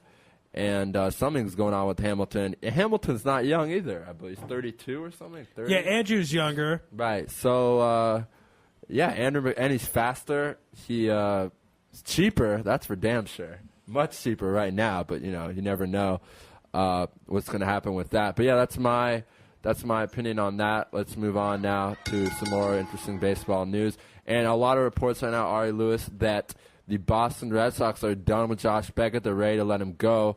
His salary's massive. The Rangers are looking for a pitcher. Those are some rumors on ESPN, Yahoo Sports. So, Ari, should the Red Sox give up on Josh Beckett now? I mean, he's been through a lot there, but is it time to let him go? Yeah. First of all, the guy's a horse's ass. That's number one. And you can only put up with him for so much. He's kind of it's amazing that he's gone this far without major blow-ups. But give him his due. Got to give the Devil his due. 2-time World Series champion, one with the Marlins in 2003, and he was the MVP of that series when he shut out the Yankees in Game 6 in Yankee Stadium. He beat Andy Pettitte. 2007, he was the ALCS MVP. So he's certainly done his pitching expertise, but the Red Sox aren't going anywhere. They're in the cellar, so it's no point to pay him this amount of money for him to pitch and eventually have one of his diva blow-ups when it's not going to go anywhere. Give him up, trade him, get some prospects or someone that can help you next season. You know that Bobby Valentine is probably out of there, so you're going to have to start out fresh next season anyway. How many people have told us that, Ari, on this show? I mean, all our Boston guests, all our ML, everyone's told us that. He's out of there. Yeah, there's no doubt about it. Right. So let's move on to Bill. I think we have 3, 4, 5 more questions, so go for it. All right, so question out to me. Actually, we want to I want to get on football for a minute. Football, if that's all right. No, let's move on fully to football then. This is a question for me, though. Yes. Okay. All right. There's been a lot of good stories. We have about 8 minutes, so let's do football. If the Broncos don't get 10 wins, is it a disappointment for Peyton Manning to come? That's a good question. Yeah, because, I mean, they're paying top dollar for this guy. It's not like they're saying – it's not like, Ari, when a really great player gets released because he's older and then they pick him up for $1 million and you say, oh, well, whatever happens, happens. They're still paying him top 5 quarterback money in the league. And he has young guys around him. I mean, if Tebow could do it, I love Tebow, but he's not a good quarterback. I don't care. He's not a good quarterback. I mean, he's not. I don't care what he's done or what he's not. He's not going to be able to do this for his career. He's an average quarterback, a great person, and does a lot of great things. But, I mean, that's just my opinion. But, 10 wins is a must. I mean, for the money they spent on him, my answer to you is, they got to get 10 wins. Or, you know what, let's put the playoffs. Forget the wins. They got to make the playoffs. But they made the playoffs last season. Right. So, I don't know. They got to win the play. They won a game last year in the playoffs, too. Maybe they got to get a bye in the playoffs. I mean, this AFC West, is weird. Kansas City, you don't know what to expect. San Diego is Phillip Rivers going to be good.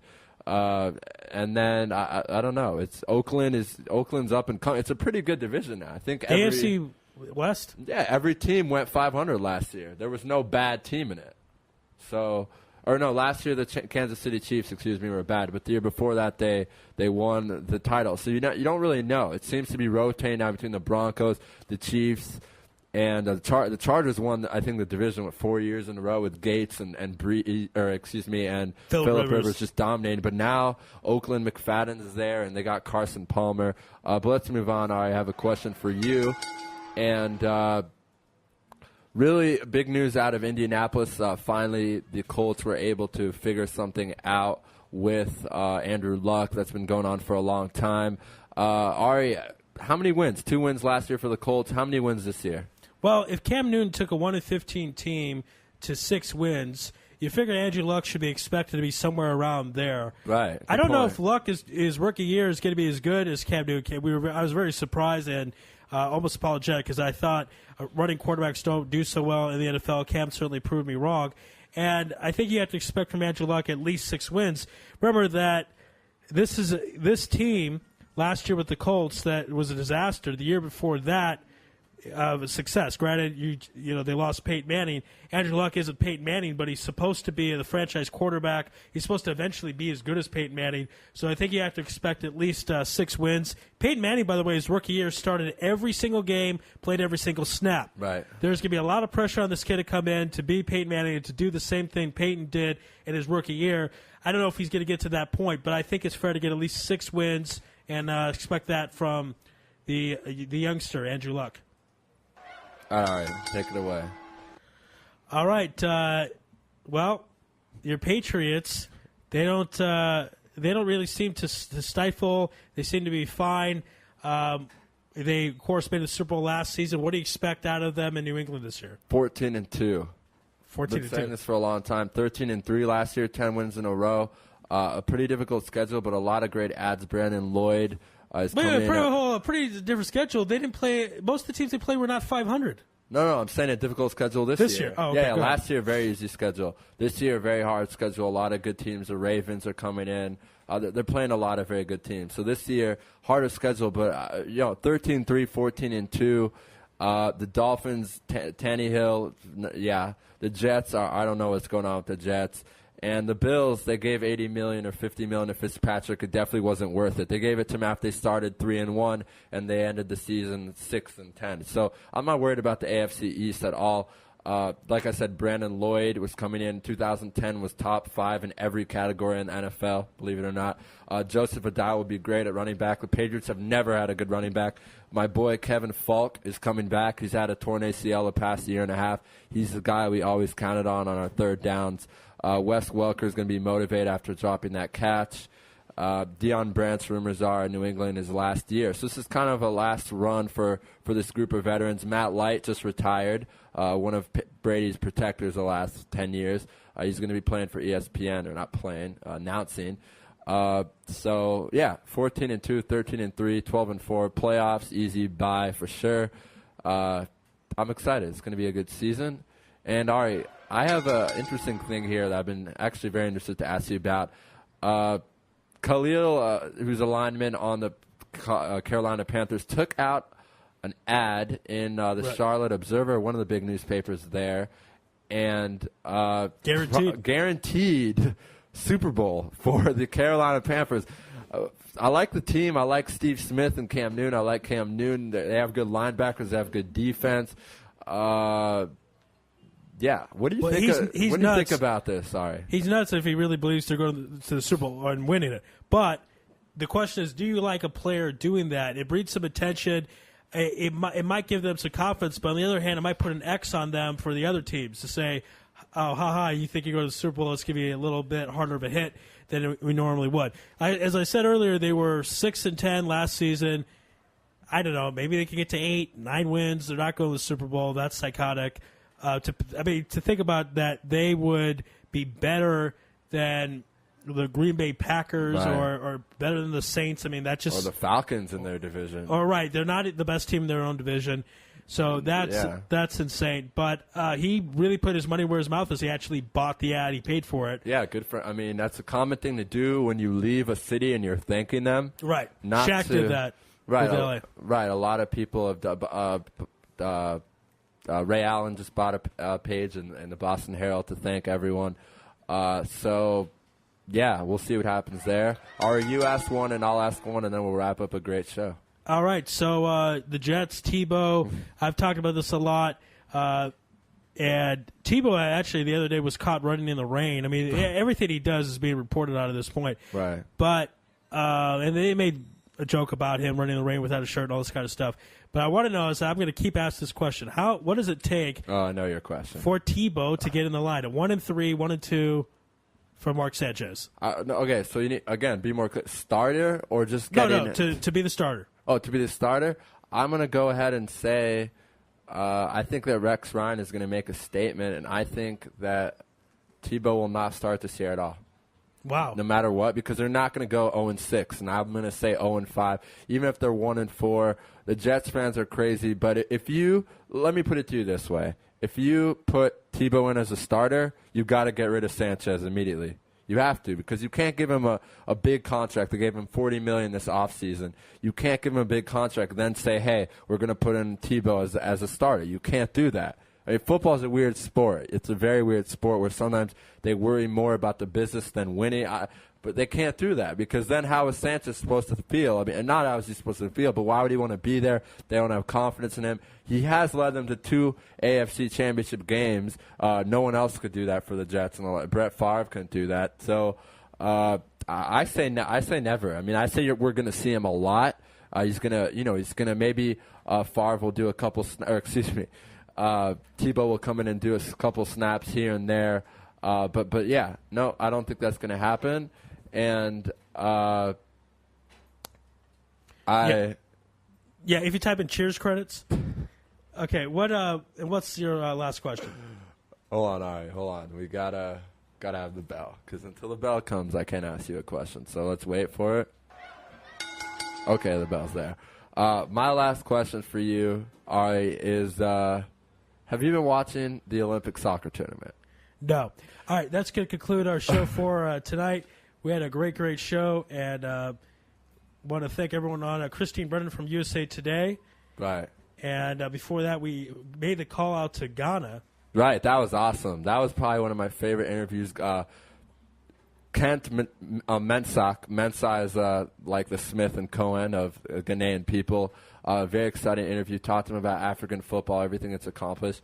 And then, as Ari said, Christine Brennan. And then we had David Weissman talk about the Israeli team and the support for them. So it's a Facebook group for that. You can follow the Israeli team and what they're doing out in London in the Olympics. Right. And right before we go, tomorrow, Max Unger, who was drafted in the MLB, is a Jewish guy, Jewish player, out of Baltimore, I believe, maybe Washington. Same thing, in my opinion.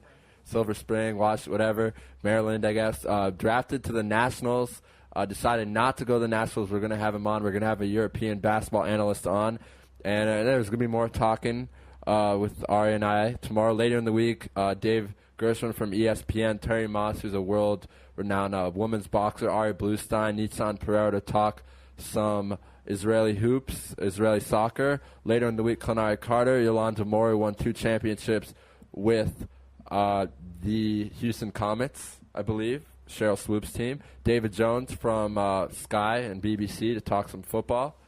And, as I mentioned later in the month, Chaim Bloom, who's from Tampa Bay, Fred Clare. A huge interview for us I think we should announce right now. Tuesday, August 8th, Tuesday, August 7th, Avital Leibovich, IDF spokesperson, is going to come on and not talk just about sports, but about Israel and everything that's going on here. And that will be very exciting. Jim Williams also this week. Amiel from Maccabi Games, Zachary Rick from soccer. It's good stuff. Good stuff. And Ari, the announcement today? We'll do it tomorrow. We'll do it tomorrow. All right, let's leave people waiting for it. All right, so stay tuned for great shows later on in the week. But that's it for tonight. God bless, and good night.